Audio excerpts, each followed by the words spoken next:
Live from the Washington, D.C. area, it's the Inside Scoop. All the news that our viewers want to know. Now, here's the host. Welcome to Inside Scoop. I'm Bettina Lawton, and I'm your host. And tonight we're going to be talking politics, specifically the June 11th primary.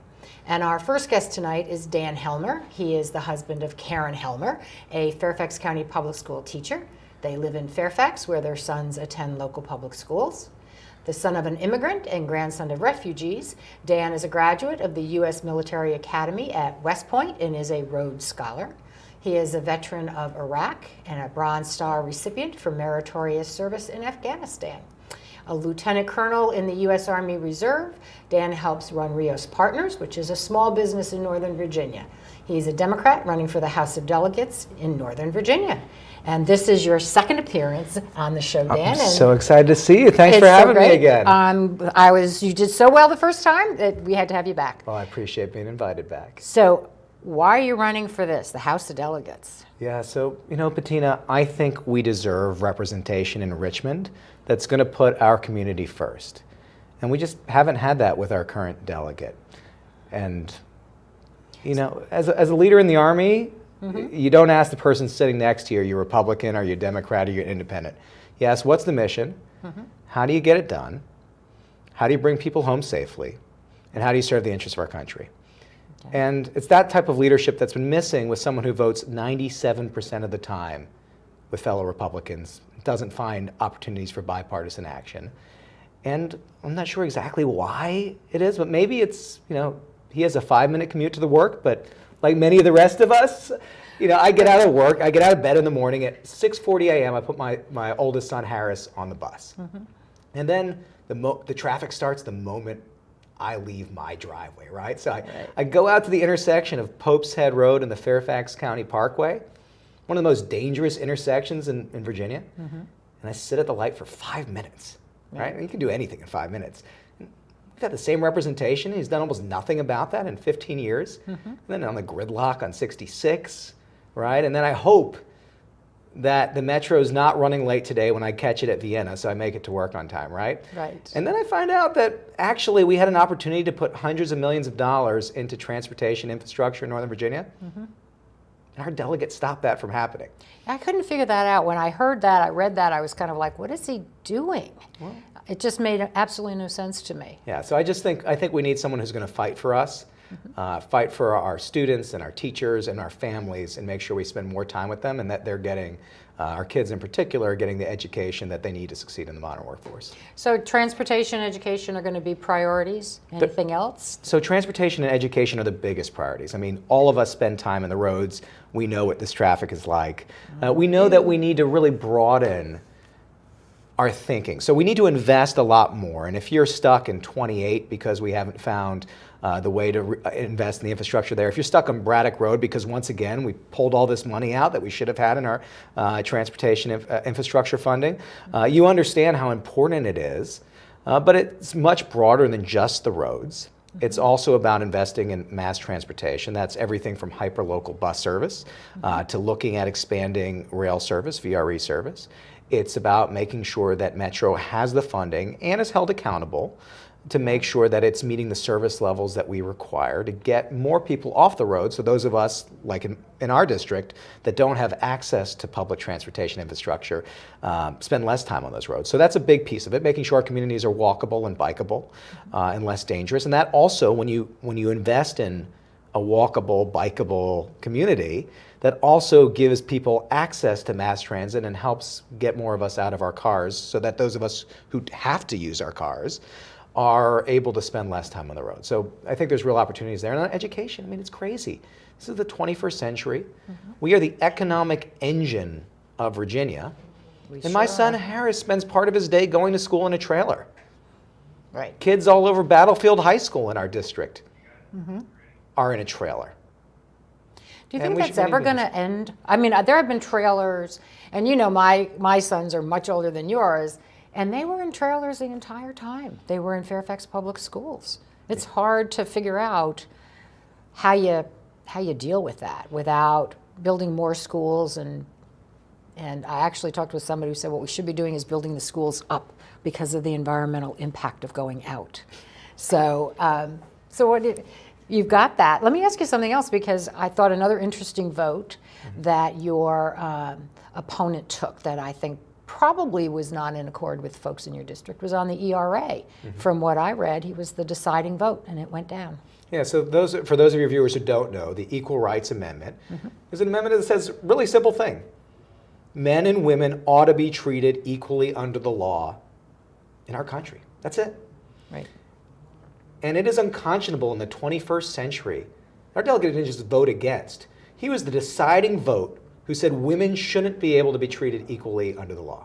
I served side by side with women in Iraq and Afghanistan who put their lives on the line to defend our Constitution. And I think it's long past time for them and all the women in our Commonwealth and all the women in our country to be written into our founding documents. And so, and by the way, it goes beyond that. I mean, here's the other thing. In this session, as part of the Republican leadership, Delegate Hugo prevented legislation from getting to the floor that would have made it illegal to fire somebody from state government in Virginia for being gay. I tell people that, and it's crazy. They're like, I can't believe this is still legal. And it is. It's legal to discriminate in housing. And here's the thing. It's morally right to fix these laws. But as a business leader in Virginia, I can also tell you just how important it is if we're going to expand the opportunities for jobs in our economy. And we're talking about an economy that's taken a decade to recover from the financial crisis because we're so dependent on the federal government. So we need to attract more and more private sector jobs. And it's going to be very, very difficult to do that if we have discriminatory laws on the books that allow discrimination against women, against the LGBTQ community, against others. And so we really need to fix that, not just because it's morally the right thing to do, but also to make sure we continue to drive the kind of economy that attracts businesses like ours.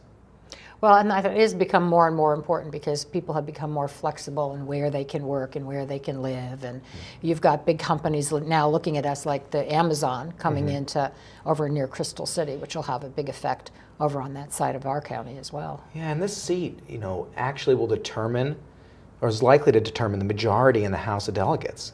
And that majority can be the difference between whether we pass the sort of discriminatory bathroom laws or anti-women's health laws that you saw in places like North Carolina that led to boycotts and drove business out, or whether we're the kind of environment that attracts businesses like Amazon. And so we want to make sure that we're creating an environment that creates good jobs, well-paying jobs, and make sure that people that have those jobs have the ability to afford to live here by having access to quality, affordable health care, by having access to a living wage. Those are all critical components, by having access to affordable housing, and by having access to the sort of transportation infrastructure that allows them to spend time at home with their families, not stuck on the roads, and the sort of educational opportunities that create even more jobs in and of themselves. Well, I think what you've just said, though, is important, and I'd actually forgotten all about it, was because I just assume we're going to get a majority in the fall, which is not an assumption anybody should make. But if you take this position away, we then move into the 50-50 at the What very amazing. least. Currently, the minority leader is Eileen Fillercorn. We have the oldest legislature in the Americas. And we have never had a woman leader. It's true. And we have the chance for the first time in 400 years to change that. Well, what amazing. That rests in many parts on this seat right here. Yep, that's exactly right, and it's time to go. So I want to turn a little bit, and I think you touched on it a little bit when you were talking about the biking and the walking and the transportation issues and such. Environment, it's become a big issue. There was a report the Department of Defense, I'm sure you know, put out, I think in January of this year, saying it's a national security issue. Where do you stand on all these environmental issues that are going on? I'm assuming you believe in climate change and that is caused by people? Well, I do share the opinion of 99% of scientists that climate change is taking place. And as someone who's served much of my life in the U.S. military, we often talked about climate change as a national security threat. And we see here in Virginia that climate change is having a direct impact on our naval defense infrastructure. But it goes beyond that. We have a real chance. We in Virginia this is a commonwealth of people who want to lead. And yet we find ourselves in a position where we have the 49th least efficient electricity grid out of 51 major grids in the country. And there's a simple reason for that. We have a state-regulated monopoly in Dominion Energy that is the largest donor to state politics, and has created incentive structures that means it is incentivized to make the grid as inefficient as possible so that it can charge more and then make more profits. And it uses part of those profits to give money to many of the politicians who then support that inefficiency. And it's bad for the environment. It's also bad for our bottom line because they are incentivized to make our electricity cost more. And even things like we, for instance, really need to make sure we're burying new power lines. And those who are generating the demand for those power lines, like near Haymarket, ought to be the ones who are the industries that are generating that demand, because it's not usually private residents. They should be paying for it. And instead, delegates like Tim Hugo have allowed Dominion to pass on the cost for doing that to our residents. And that's not about, that's not what service is about. I'll say it because you never would. It might have something to do with that $150,000 of donations he's taken from Dominion-related entities over the years. Well, I will. So do you take that kind of money? I don't take money from Dominion. I don't take money from corporate PACs. I think service to our community is about serving our community. And when you look at the donation history of myself versus our current delegate, you see some real differences. He takes money from big tobacco. He takes money from big coal. He takes money from payday lenders who've been ripping off students and veterans in our community and then prevents us from regulating those industries. He's been taking money from the NRA and preventing us from being able to vote on common sense gun safety laws that can keep our community and our schools safe. And that's not what I do. I think we fundamentally have a chance to clean up Virginia politics, get some of the dirty money out of it, and make sure that our representatives, our delegates, our state senators are focused on serving us first. Well, we've got about 40 seconds left, so I want to give you an opportunity to tell people what your website is, how they can get involved. Well, I hope you've liked what you've heard today. If you'd like to learn more or participate in our campaign, then please check us out, danhelmer.com. If you have questions, please reach out. Thank you so much, and I appreciate your time today. Well, I appreciate you coming, and good luck. I'm sure I will see you around on the campaign trail, and it'll be great. It's good to see you. Good to see you again. Hang on.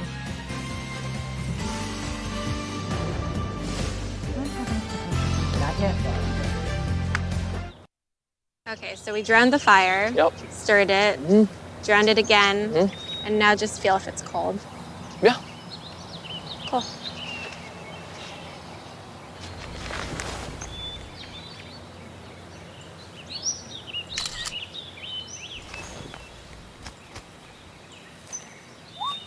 Smokey just gave me a bear hug. I know. Already posted it.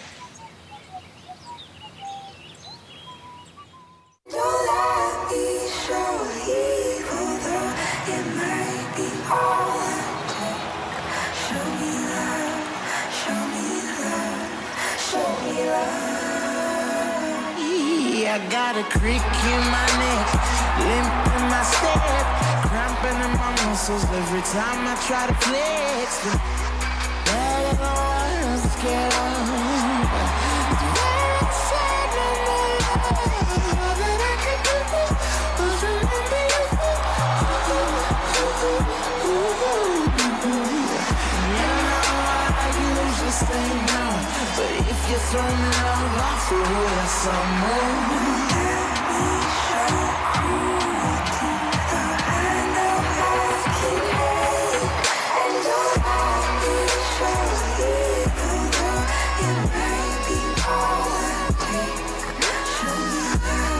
It's a big responsibility. Oh, it's huge. I know, it's huge. And the salary. Oh my god, yes. I mean, Right. like, I was about to move in with my parents, and right before, so this saved me. I really believe in you, you know? Thank you. It's nice to hear that from someone. These are cool. Did you, what did you?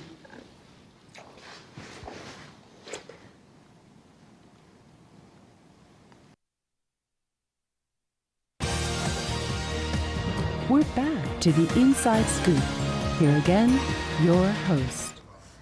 Welcome back. I'm Bettina Lawton, and I'm your host. This is Inside Scoop, and we are talking about the elections in 2019.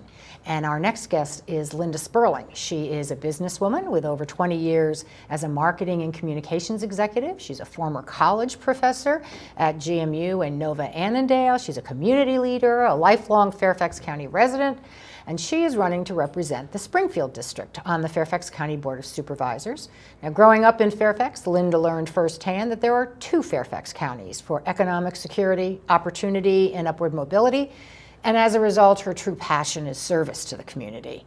Linda currently serves as the at-large commissioner on Fairfax County's Transportation Advisory Commission, as a member of the Board of Trustees of her community in Little Rocky Run, and as a member of the Greater DC Area Diaper Bank.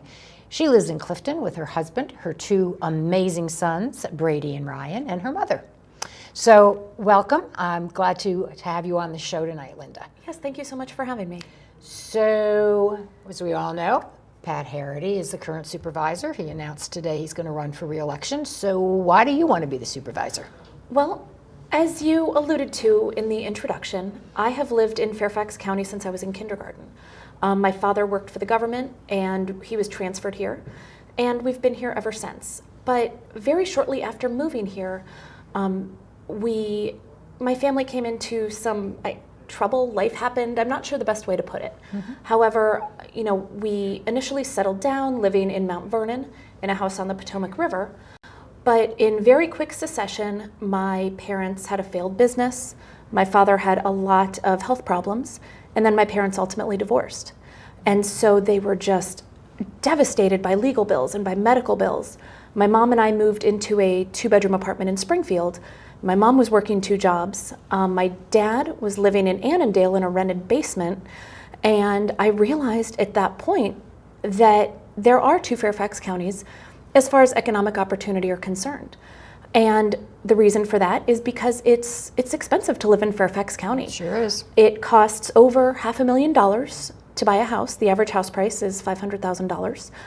Mortgage costs actually less than daycare if you have 2 children like I do. And then the cost of living for a family of 4 is $114,000. So there are a lot of working families like mine that are struggling to get by in Fairfax County. And working families need an advocate on the Board of Supervisors, and I'm here to be that advocate. You don't think that the incumbent has been advocating for families? What's he been doing all those years? Well, that's an interesting question. And Supervisor Harity is very ideologically conservative. He is very much a proponent of small, very limited, very hands-off government. So he has not been serving the community as he should because he believes in very small, very limited government. And local politics, local government, the Board of Supervisors is not about hands-off. Right. Local government determines how long your commute's going to be, whether you can get a good job in Fairfax County or you have to travel into another jurisdiction to work, what kind of education your children are going to get. And that's not hands-off, that's very hands-on, and we should have a supervisor who has that same mentality. Well, that is one of the things you hear a lot from people who are on the board, not him, that local government is where it happens and where you can have the most impact on people, because you're right here. So what are your top priorities going to be? Well, a lot of actually Dan Helmer, who I know was just on the show before me, about 25% of the Springfield district is in the 40th. So you might hear some of the same themes. Mm-hmm. And what's important in the Springfield district is really what's important throughout Fairfax County. You hear the same concerns. Transportation, our transportation infrastructure is not very good. We actually have the 4th worst level of traffic congestion in the US. Ooh. And something like the 8th in the world. So I hear from people who have to wake up at 5:30, leave the house at 5:30 in the morning to beat traffic patterns, and they don't see their kids before school. Mm-hmm. There are people who can't afford to live here because we have a real problem with affordable housing, as I said. The environment also is another issue that's very important to people in the Springfield district, as well as education. People and businesses alike, families come to Fairfax County because of our world-class schools, But at the same time, businesses come to Fairfax County because of our highly educated workforce. So you've got little kids. They're not in school yet, are they? Well, or you've got a kindergartner, maybe. I have a kindergartner. My 5-year-old is in kindergarten. Okay, so you're just starting into the schools. What do you Yes. want to see them do when you say you want it to be an issue? They're usually, in the last couple of years, I think the school board and the board of supervisors have started having like a joint meeting once a year. What do you want the board of supervisors to do? Well, I think that the progress that has been made in the past year or so is promising. However, the Board of Supervisors and school board need to work much more closely than they do at this point. Our schools account for over 50% of the county's budget. Yeah. Over $2 billion of the county's budget goes towards educating our students. But why should somebody like me, who of course, my kids are out of the school for many years, why should I care about the schools? I'm not going to use them. They're good enough. Is it just, gee, we want to have an educated workforce, or what's the deal? Well, an educated workforce is very important because our schools provide the base, the foundation for the highly educated workforce that attracts companies like Capital One, for instance, which just invested tremendously in the Providence district. And then having these companies like Capital One, like Hilton, big corporations, we have 9 Fortune 500 companies here, as I'm sure you know, that helps with our commercial tax base. So that can help fund all of our county's services and all of the great things that Fairfax County provides its residents. Do you think that the businesses in the county have an opportunity to participate more directly other than just through the tax base? Is that something that the schools need to be doing, that maybe the Board of Supervisors could facilitate, some kind of a partnership thing? I don't know how much they do or not do, but it's something I've always sort of wondered about. And that's something I've wondered about too. We have some of the most successful companies in history are located here in Fairfax County. And we really should be working much more closely with these companies that are headquartered here. I know that we have the Office of Public-Private Partnership. They've been doing a great job. The FCPS Foundation has been doing a great job, but I think we really need to take it to the next level. There is so much opportunity to partner with these companies that are located here and work on providing work on funding our libraries, our parks. We have such opportunity, such tremendous opportunity. Well, we've certainly got a big enough county to try and get everybody in here and trying to do some things. That's very true. So you've got some issues. Yes. So what's in your background that says you're the person to tackle these various issues?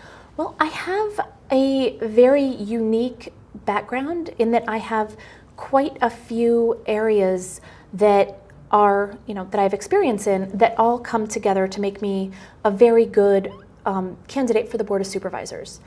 As you said, I'm a former educator, and as such, I know the value of the education that FCPS provides our students, which again, as we discussed, is very important because our schools are really the cornerstone of Fairfax County.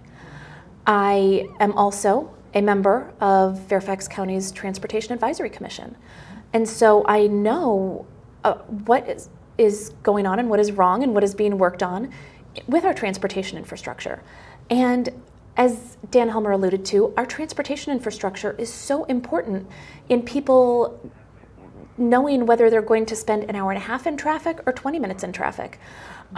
Even coming here this evening, I didn't know, was it going to take 20 minutes to get from Clifton to Merrifield, or was it going to take an hour and a half? Because I've had both experiences. Right. And that really makes it hard for working families to plan, who's going to pick the kids up from the school? What time are we going to have dinner? Transportation should not be a deciding factor in those things. Traffic should not be a deciding factor in those things. And finally, I have a lot of business experience. I have spent the past 20 years, most of my career has been right here in Northern Virginia. I've worked for myself as a consultant. I've worked for small businesses. I've worked for large publicly traded companies. And I've worked for associations and nonprofits. And sort of the entire spectrum you've got experience in. Yes. And that's why I said I have a very unique skill set. So I understand why organizations want to come to Fairfax County and what they expect out of our jurisdiction. But finally, this is personal to me. Like I said, I walk my son to kindergarten every day. We're very lucky to be about a block from school. And I know that he's in a class with 27 other kids. Wow. At kindergarten. However, That's a lot. we're pretty lucky because I've spoken with parents, especially there's a school in the West Springfield pyramid where the 6th grade class, there are 35, 38 students per class. And it is just very difficult for students to learn in that environment. As I said, this is personal to me, not just the education part, but transportation. I don't know how long it's going to take my husband to get home. Affordable housing. We purchased our home in Clifton in 2014. So that experience is still very fresh with us. And, really, I just look forward to serving my community. Well, I know the housing thing is something both of my kids left. One of them went to Texas and the other went to North Carolina because they could buy a house there for what it would cost them to rent someplace here. And as you're starting out and you look and you say, well, what's the best thing for me and for my family in the future? And it is very hard for people to afford housing in Northern Virginia, and particularly in Fairfax. I did want to ask you something because I know Fairfax, the Fairfax Board of Supervisors, I think a week or maybe 2 weeks ago, passed a Fairfax Green Initiative. It was this huge document. I sort of flipped through it saying, we are now going to get serious about environmental things. Is that something that is particularly important to the Springfield district? I think it's important to everyone.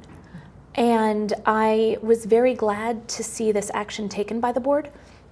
About 6 months ago, the board passed an operational energy strategy, and I heard from many people throughout the Springfield district and throughout the county that didn't feel that the original operational energy strategy was enough to address the issues that we have with climate change.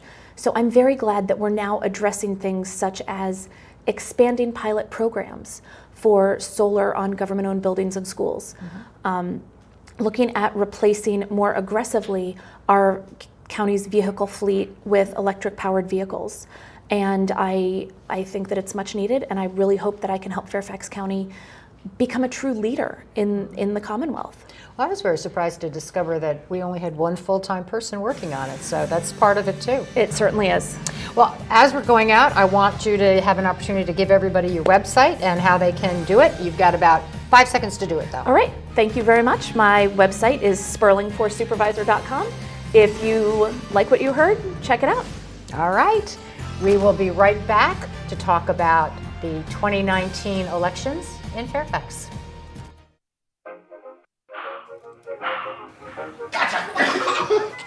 I surrender. All right, pal. Get ready for the day, buddy. Hey, Dad. Hey, Dad. Do we have a gun? What's up? Do we have a gun?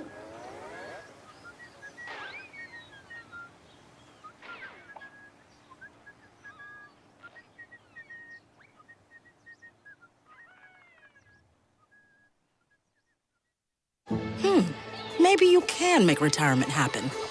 After all, you made this vacation happen. Double points with every purchase? Cleverly merging promotions. I love it. Cross-referencing travel sites. And booking all your flights with those... Vouchers. I got us bumped. They were like, oh. But now they're like... Aloha.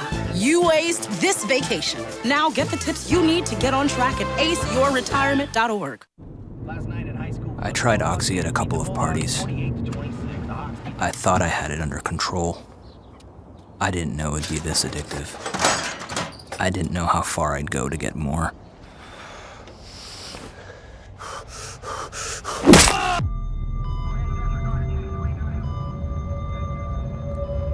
Opioid dependence can happen after just 5 days. Know the truth, spread the truth. What to expect when you're expecting. Like here? A teenager. Today, I'm going to show you how to teen-proof your home. First step, hide the car keys. Preferably somewhere they would never look. Challenges will come up. Be ready for them. Hi, honey. Ready for the... Mom, you don't use mannequins in the mannequin challenge. You don't have to know it all to be a perfect parent. Thousands of teens in foster care will love you just the same. We're back to the Inside Scoop. Here again, your host. Welcome back. I'm Bettina Lawton, and this is Inside Scoop, and we are talking about the 2019 elections, particularly the primaries coming up, and there is a vigorous primary happening in our Providence district, and we're very fortunate tonight to have Erika Yalowitz with us. She grew up in Bogota, Colombia in the 80s and 90s. Witnessing war and hardship at an early age inspired her to pursue a life in public service. After moving to the United States, Erika began volunteering, teaching English to immigrant adults, serving at-risk youth, victims of domestic and sexual violence, or homeless populations. She serves on the board of one of the largest homeowners associations in the region, as well as other civic organizations like the Providence District Council, Fairfax Federation, and the Tysons Partnership. Erika studied political science and government and international relations and earned her graduate degree in political management and governments from George Washington University. She currently works for the courts in Arlington County. She lives in Tysons with her husband, daughter, and a German Shepherd dog, so we now have all the dog lovers. She is currently running for the Providence District Supervisor on the Fairfax County Board. So welcome, Erika. Thank you, Bettina, for having me here. I'm glad you could come tonight. So, Providence, you've had the same supervisor a long time. She is retiring. And why do you want to be the supervisor? Bettina, I have been volunteering for the last 16 years of my life. And when you volunteer for your community, you realize that you can change one issue one day at a time. Right. But when you have a seat at the table, you can change many issues permanently. And that's what I envision to do. So, what are you going to do in the next 4 years? If you get through the primary, you win an election. You've got the first 4 years of being a supervisor. What do you want to focus on? Oh, there are so many things that I would like to work on. But the main issues in our area are the widening of I-66, are obviously taking our kids out of trailers in Fairfax County, and the environment. We have, our clock is ticking, and I am taking this very seriously. I believe that we need to reduce carbon gas emissions. I believe that we need to focus on better ways to recycle and manage waste in general, and to make Fairfax County more equitable. Well, I figured you were involved in the environmental issues. I saw a flyer or ad or something, and you were standing there surrounded by waste. It was like, and I was like, wow, that's sort of striking. So what do you think Fairfax should do about it? I mean, they just have this new green initiative, a lot of promises saying we'll do this, we ought to do that. But I keep hearing from my friends in the environmental community that Fairfax hasn't really been doing very much. So we recycle about 20% of our recyclable waste. And many businesses, many schools, office buildings could be doing so much more.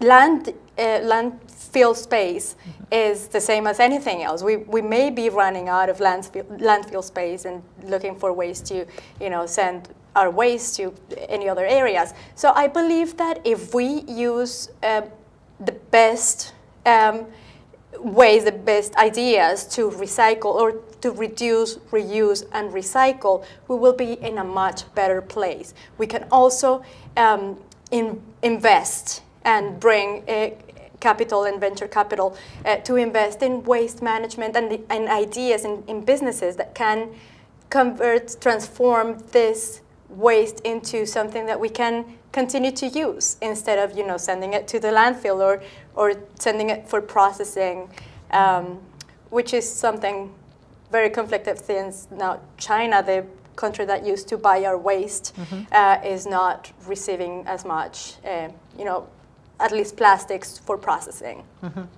Now, is there a way in Providence, because Providence is very diverse. I mean, some people think of Providence as Merrifield.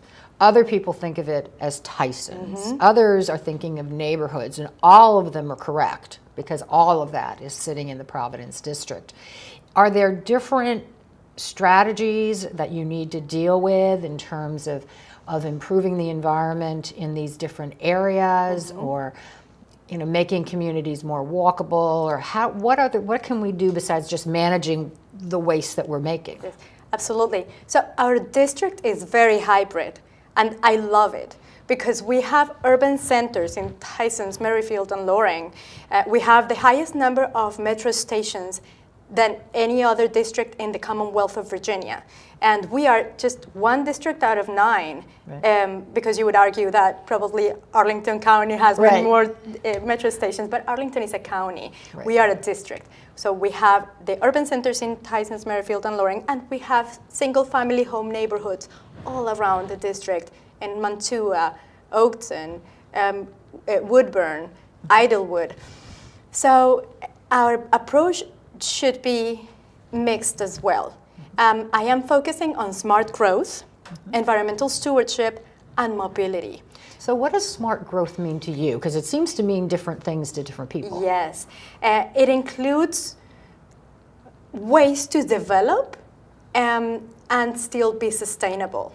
So focusing growth and density in the urban centers will allow us the economic viability to sustain the rest of not just the district, but the county and the Commonwealth. As you may know, Tysons is the 12th largest employment center in America. So this is a huge economic engine. And we need to offer all the tools for this engine, to give back so that we can satisfy all the needs of our schools, of our social services, of our county services, and continue to thrive. So you mentioned schools, and when I think of Tysons particularly, I don't think of schools. Are there are there schools in Tysons? I think of shopping centers. I think of the Ritz Hotel, but are there schools over there? There are nearby schools. For example, Spring Hill Elementary is within the boundaries of Tysons, but there are planned urban schools for Tysons. They are still in the plans, and we are, I'm very interested in looking at the plans, as many residential buildings are currently, under construction, and we anticipate that Tysons will grow exponentially in the next 30 years. So as an urban school, I remember reading a year or two ago about Arlington County, I think it was Arlington, that they redid a school, and instead of just getting bigger and bigger, they actually went up and down, or they may have renovated a building to do that. Is that what an urban school is? Yes, basically. I believe at some point, when you have enough density, you need to start focusing on vertical growth. And that's where we are getting at. We're not completely built out. We're very far away from being a Manhattan. Right. But our growth is irreversible. We may get there at some point in the future, and we need to prepare for that. We need to prepare in the smartest, most environmentally sustainable way. Well, aren't you I heard there was some talk about actually taking parkland to build a school. That would kind of seem to be going in the wrong direction from what you're saying. That would be solving a problem with another problem, Bettina. Okay. Because once you remove a park, you can never get it back. And Fairfax County has very limited county-owned property for parks. So this would be a terrible, terrible loss for that community. It's the only park that they have within a 2-mile radius, and within a 3-mile radius, there are 4 schools already. So traffic would also impact this community very negatively. I am strongly opposing the construction of a school here. I completely want to support schools and giving the capacity that we need for our students to go to classes in classrooms as opposed to trailers. But we cannot create a problem to solve another problem.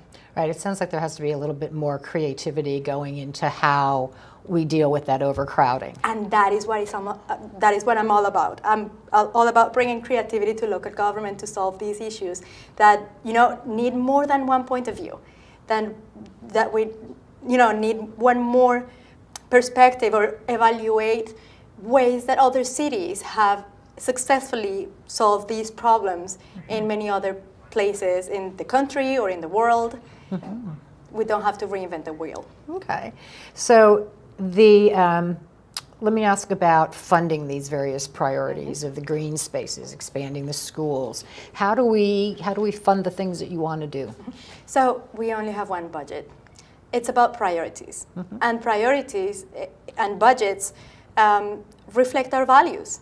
You know, I have been talking with people all around the district, and I have met so many wonderful people who really care about their neighbors, who really care about their children, who really care about the environment, you know, wildlife living in our parks, who really care about the way we move around and, you know, having sidewalks, bike lanes, street lights, etc. So I believe that you need to offer residents solutions to the priorities they need, to the you know, solutions to the problems that they have been advocating for themselves and for their communities. So what do you hear from the people as you go to the doors? What are their biggest priorities?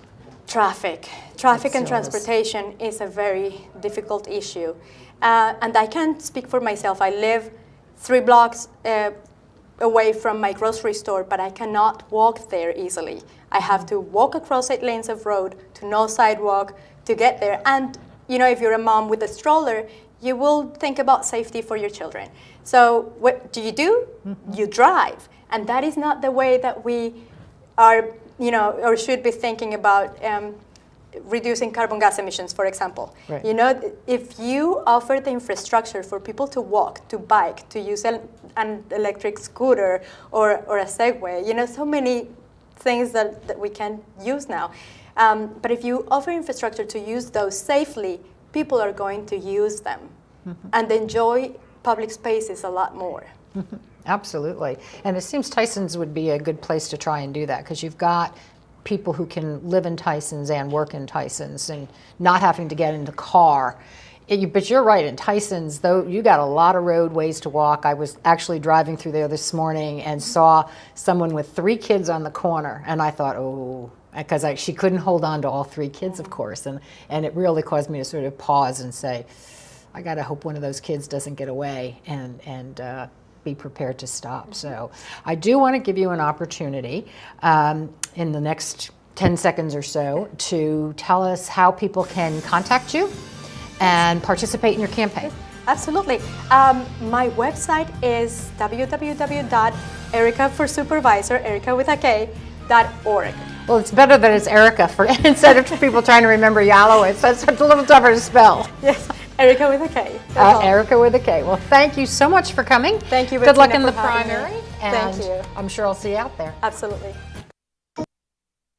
This is the story of a boy who was very sensitive to lights and sounds.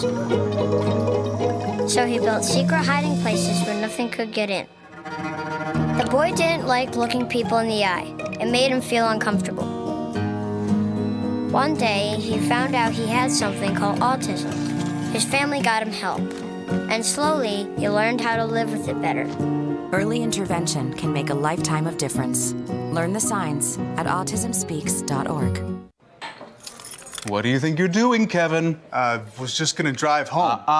There are several warning signs present that you shouldn't be driving. Like hearing voices? Like your text-to-emoji ratio? Oh man, the selfies. Selfie, nailed it. We all have warning signs that let us know that we're probably not okay to drive. Mine is pretending to be your subconscious. Craig, come on man, let's split a ride home.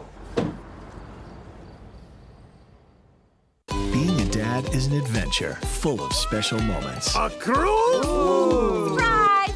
Unexpected moments. I got this. And even awkward moments. Okay, Dad, thank you. But every moment you spend with your kids, even the smallest moments, can make the biggest impact on your child's life. So take a moment to be a dad today. So, I'm kind of new here, but I've noticed a trend. My human does this funny thing where she goes around and gets all my toys, and then she hides them in that basket by the door. You know, but it's always the same basket, and it's always in the same place. And then she acts so surprised when I find them, but, she's putting them in the same basket. Again. It's like, hello, that's where you put it last time. You were the worst at hide and go seek.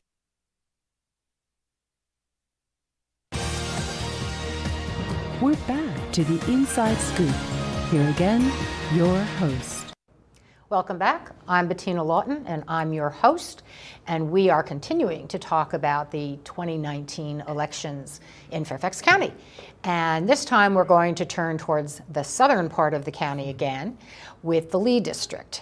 We've got a very vigorous primary out there, and Rodney Lusk is one of the folks running. Rodney is a native Virginian and has served his community as a Fairfax County employee for the past 29 years.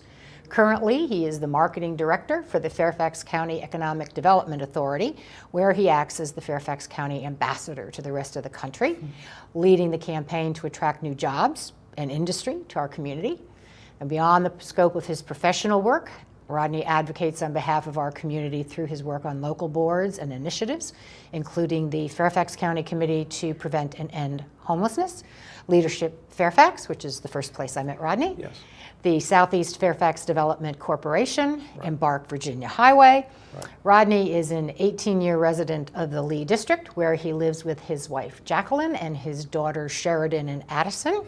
And again, he's running for supervisor in the Lee District. So welcome, Rodney. Well, thank you for having me. I appreciate it very much. I'm glad to have you. So why do you want to be Lee District supervisor? You sound like you got this great job. I'm like, can I have your job if you win? Well, it'll be open. I guess you have to apply. I could apply. So I have been living in this area my entire life. So I grew up in Alexandria City, spent a lot of time on the historic Richmond Highway corridor. I've had the opportunity to work there in a number of different positions. In high school, it's kind of surprising, I worked at the Wendy's on Richmond Highway. I worked at the Bradley's Center, if people even know what the Bradley's was from many years ago. So that's the current Target. I've had the pleasure of working at the old Chuck E. Cheese building when I worked in human services as well. So this community is in my DNA. My grandparents raised me in the city of Alexandria. I absolutely love this place. So I'm committed to making it better. I've got two daughters, you mentioned them, Addison and Sheridan. They're both at Hayfield Secondary School, and we're very proud of the education that they've gotten there. I recognize, though, there are going to be some challenges in the district. We've got to figure out how we can address affordability of housing in the future, because there's a number of folks, whether they be public sector, whether they be new entrants into the workforce, or whether they be seniors who just can't afford to live in this marketplace. Second, we've got to think about how do we bring more investment and more business into Fairfax County. This is something I do in my regular work, but I have to think about how do we do it specifically in Lee District. So along the historic Richmond Highway corridor in central Springfield. And we want to do that because we want our residents to have access to employment in the area that they live. And we also want them to be higher paying jobs so they can support their families and be able to be more productive members of our community. And then last, there's this issue about education and workforce. We've got to figure out for the hiring of people in technology positions, there are specific skills they have to have. So we have all these jobs in our market and they just sit kind of vacant. And that's a problem. So we've got to look at our K through 12 programs and figure out how we can do a better job of preparing our kids for the jobs of the future. And then we need to think about those who are in kind of lower paying jobs who want the opportunity to get skills so they can kind of build themselves up and qualify for some entry-level technology positions. So these are things that I'm passionate about, things that I care about, and this is why I'm running for Lee District Supervisor. Okay. So when you talk about the education, because that's a lot of both getting more people into college, but also doing the technology side. It is. How does all of that work? You've got ideas for how to try and do that? Because I know there are, some of the schools have academies for different things. Is that is that something that's possible? What do you think needs to be done? So one of the things that I've advocated in this campaign is I want to build what they call an innovation district. So an innovation district is an idea where you basically bring together an academic institution, which would be something like Northern Virginia Community College, or even include George Mason University. You add an incubator or accelerator component to that as well. And then the companies that you attract into the incubator get the services from the university and the services of the incubator so they can do what? So they can graduate and then locate their business in other parts of the Richmond Highway corridor. The plan is to be able to cycle companies through and have those companies take property, real estate along the corridor so we can jumpstart the reinvestment and the activity there. Also, we'll have an opportunity for our high schools to participate with those companies because they'll have opportunities for the kids to do internships, apprenticeships, other ways for them to get connected to understanding what's new in technology and what areas they might have interest in. My idea is that we can provide jobs in the community in which people live. The idea of having people have to traverse across the county, Tyson's has lots of opportunities, Reston has lots of opportunities, but why aren't there any opportunities in the place that we live? Right. That's quite a schlep from your area to get all the way over to Tyson's or Reston every day, particularly in rush hour. And there's no easy metro access, right? You've got to switch metros, it just takes hours. So that's not necessarily the best path either. Right. Okay. You talk about Embark Richmond. Yes, ma'am. Highway, Richmond Highway? So Yes. what is that? Okay, so this is a planning exercise that was done over the last 2.5 years. So the idea with Embark is we'll take some of those older shopping centers. If you think about where the Lowe's and the Giant are located, that's Beacon.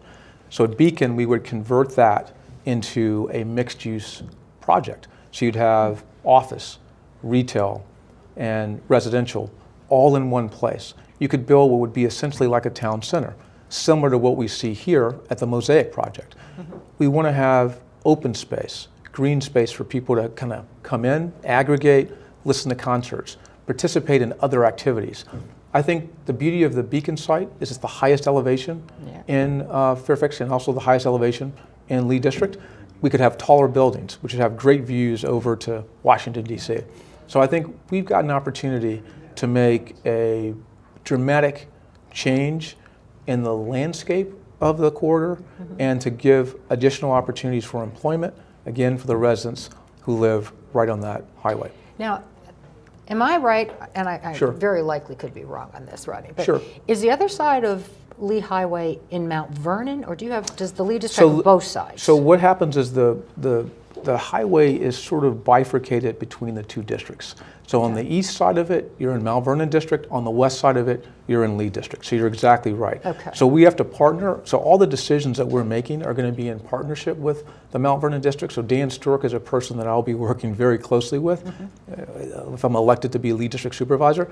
And I see the opportunity for us to work jointly on a number of different projects. Okay, and you have, if I'm recalling your history right, you have experience on the Planning Commission and getting this type of thing done. I do. So if you look at the Springfield Mall redevelopment, I was very involved in first doing the plan amendment for it and then the redevelopment of it. So if you can imagine, there was a time when that mall was a place no one wanted to go to. It was terrible. I It was remember. sad, right? Yeah, So it this was a mall at one time that had, Princess Diana come and visit. So to think that it went from that to the decrepit state it became, and then we've now resurrected it in many ways to make it a much better facility that many enjoy on a daily basis, and some of us, we try to go on a weekly basis. Well, there's a lot of good stuff over there. I have to tell you, I was totally shocked when I went a few years ago and saw the change, because I just remember it when it was decrepit and slightly dangerous. At one point it was. Like you would not go in that mall by yourself. The thing that I remember, which is really sad, is my daughter and I were going through, and the only places we would go would be Macy's and the Target.